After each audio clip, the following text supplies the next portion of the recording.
सुनो, नहीं सुनना मत सुनो।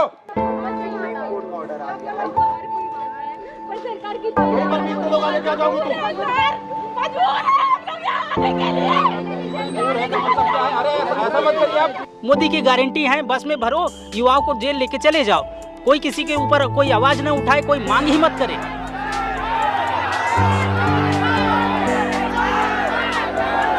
नहीं जाएंगे हम लोग, नहीं जाएंगे, जबरदस्ती क्यों भेज रहे हो?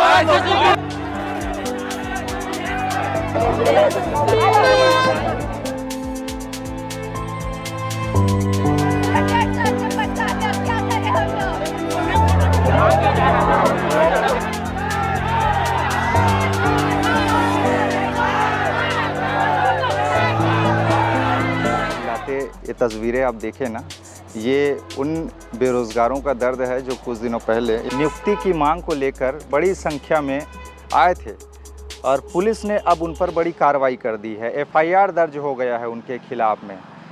अब क्या होगा आगे ये जानते हैं।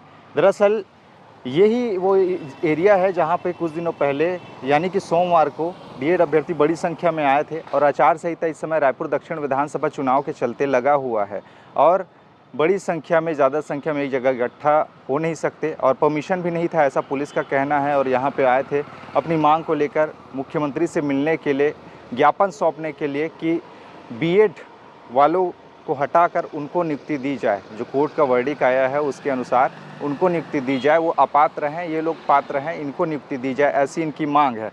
और बड़ी संख्या में पहुंचे थे, पूरे के पूरे छत्तीसगढ़ के 33 जिलों से वो अभ्यर्थी आए हुए थे। चूँकि तूता में अब मेंटेनेंस का काम है, ऐसा करके उनको वहाँ से हटाया जा रहा है, हटा ही दिया गया है और इसके चलते अब वो प्रदर्शन कहाँ करें ये भी एक बड़ा सवाल था। और इसी के चलते यहाँ पे आए थे, एक एक करके बड़ी संख्या में, बड़ी तादाद में यहाँ पर थे।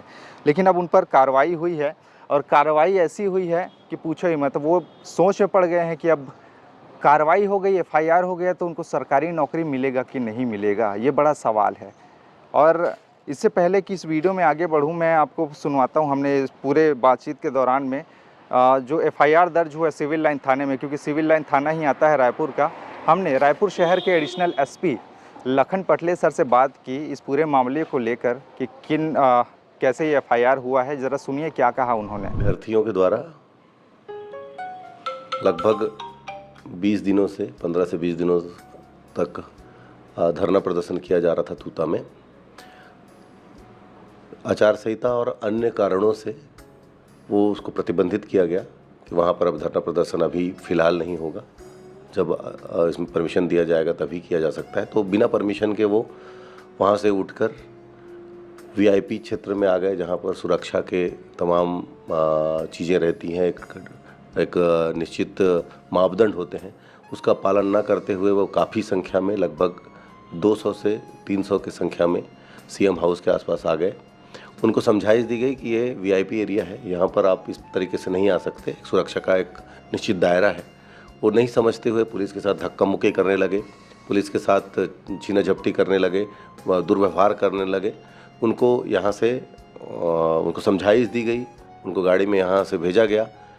उनके द्वारा जो कानून का उल्लंघन करने पर संबंधित धाराओं के तहत मुकदमा दर्ज किया गया है, गैर जमानती धाराओं के तहत 7 से 8 लोगों के खिलाफ नामजद किया गया है, बाकी अन्य के खिलाफ मुकदमा दर्ज किया गया है, कानूनी कार्रवाई की जाएगी। ये जमानती है, गैर जमानती धाराओं के तहत मुकदमा दर्ज किया गया है। धाराएं नहीं बताई गई हैं। पटले सर को आपने सुना, धाराएं नहीं बताई गई है, लेकिन मैं आपको बताता हूं इसमें जो धाराएं लगाई गई हैं वो भारतीय न्याय संहिता की धारा 191(2) की धारा लगाई गई है और दूसरी धारा लगाई गई है 126(2), यानी कि आवाजाही रोकने के जो लोग आ जा रहे हैं उनको जाने नहीं दिया जा रहा है, ऐसा करके ये धारा लगाया गया है। और वहीं पे 121(a)(1) ये धारा लगाई गई है। 3 धाराएं यहाँ पे लगाई गई है और सरकारी संपत्ति को नुकसान पहुँचाया गया है, ऐसा आरोप है। चूँकि हम उस दिन पूरा कवर कर रहे थे, यहाँ पे देखे हमने, लेकिन हमें कहीं पे हमारे कैमरे में कैद नहीं हुआ कि कहीं तोड़ फोड़ कर रहे हैं कुछ। यहाँ पे बैठे ज़रूर थे वो लोग, धक्का मुक्की हालांकि ज़रूर हुई उनके साथ में, पुलिसकर्मी उनको ले जा रहे थे, पकड़ पकड़ के ठूस ठूस के बस में भर रहे थे, तो धक्का मुक्की हुई। लेकिन यहाँ पे सरकारी संपत्ति को नुकसान पहुँचाने की धारा लगाई गई है, वो समझ से परे है कि कहाँ से पता नहीं। पुलिस वालों के कैमरे में ये कैद होगा तो होगा, लेकिन हमारे कैमरे में हम पूरी रिपोर्टिंग कर रहे थे उस दिन, वो तो दिखाई नहीं दिया।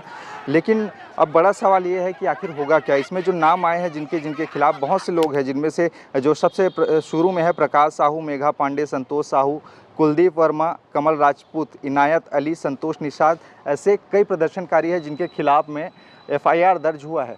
अब बड़ी बात यह है कि क्या अब इनको, दरअसल ये FIR है, पहली रिपोर्ट है ये, और इसके बाद में अब जांच बैठेगी कि क्या वाकई सही है गलत है। जो धाराएं लगाई गई है उसके हिसाब से अगर सही पाया जाता है, अगर दोषी सिद्ध हो जाते हैं, तब जाकर नौकरी में खतरा हो सकता है। क्योंकि सरकारी नौकरी अगर आप करना चाहते हैं तो ये नियम होता है कि डॉक्यूमेंट्स वेरिफिकेशन जब होता है तो उसमें आपको टिक मारना रहता है कि आपके ऊपर कोई क्रिमिनल चार्ज तो नहीं है, आप पर कोई मुकदमा तो नहीं चल रहा है थाने में। कैरेक्टर सर्टिफिकेट मांगा जाता है, उसके तहत अगर इसमें आप एलिजिबल पाए जाते हैं तब जाके आपको आगे की जो प्रोसेस है वो फॉलो करने होते हैं। लेकिन अगर इसमें दोष सिद्ध हो जाता है, जो यहाँ पे जैसा आरोप लगा है कि तोड़फोड़ हुआ है, धक्का मुक्की हुई है, ये जो धक्का मुक्की हुई है ये तो चलो ठीक है, लेकिन जो तोड़फोड़ वाली बात है ना, अगर ये सही हो जाता है तब जाके थोड़ी सी मुश्किलें बढ़ सकती हैं।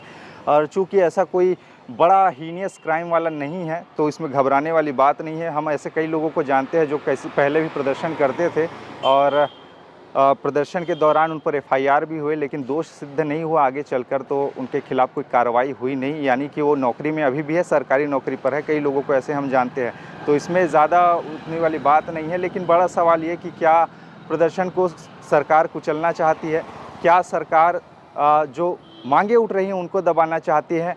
नियुक्ति की बात अलग है, लेकिन जो प्रदर्शन हो रहे हैं, जो आंदोलन हो रहे हैं, वो सरकार के गले की फांस बन चुकी है। तो क्या सरकार अब इन प्रदर्शन को दबाना चाहती है? क्या अब आगे इन युवाओं का आवाज़ जाने नहीं देना चाहती? ये बड़ा सवाल है। हमें लगा आपसे पूछना चाहिए कि आप क्या सोचते हैं, क्योंकि भैया इस देश में ऐसे कई लोग हैं, ऐसे कई नेता हैं जिनके खिलाफ कई मुकदमे हैं, सैकड़ों मुकदमे हैं, 50 मुकदमे, 20 मुकदमे, मंत्री बने बैठे हैं। भारतीय जनप्रतिनिधित्व कानून 1958-51 इनको अगर आप देखें, रिप्रेजेंटेशन ऑफ पीपल एक्ट, तो इनमें साफ तौर पर कहा है कि क्रिमिनल अगर हो जाते हैं तो उनकी सदस्यता चली जाएगी। ऐसा भी है, लेकिन कई नेता आज भी ठाट बाट के साथ मंत्री बने बैठे हैं, विधायक बने बैठे, सांसद बने बैठे हैं, तो उन पर भी सवाल उठता है। लेकिन रहा सवाल अभ्यर्थियों का, तो ऐसा नहीं है कि उनके खिलाफ में कोई ऐसा होगा, और घबराने वाली बात इसमें नहीं है। अगर दोष सिद्ध हो जाता है तब जाके होगा, क्योंकि अभी कोर्ट में जाएगा मामला, कोर्ट के बाद ट्रायल होगा, और इन सब के दौरान अगर दोषी पाए जाते हैं, दोष सिद्ध हो जाता है, अभी आरोपी बनाए गए हैं, दोष इन पर लगा नहीं है। तो ये पूरा मोटा माटी बात है। और यहाँ पे जो प्रदर्शन हुआ वो उस दिन हमने भी रिपोर्टिंग की, चाहे तो आप देख सकते हैं, हम नीचे लिंक दे देते हैं। उस पूरे वीडियो में हुआ क्या है, तोड़फोड़ की बात कही जा रही है, लेकिन तोड़फोड़ हुआ नहीं है। हमने अपनी आंखों से यहाँ पे देखा है, लेकिन हो सकता है अगर कहीं पे पुलिस को नज़र आई हो तो उसको शायद वो लोग आधार बना रहे हो। बाकी आपका इस पूरे मामले को लेकर क्या राय है, हमें अपनी राय नीचे कमेंट में ज़रूर बताएं। और अगर आपको हमारी ये मेहनत, हमारा ये संघर्ष अच्छा लगता है तो प्लीज़ हमें सपोर्ट कीजिए, सब्सक्राइब कीजिए, ताकि हम आप लोगों के बीच आपके मुद्दे उठाते रहें।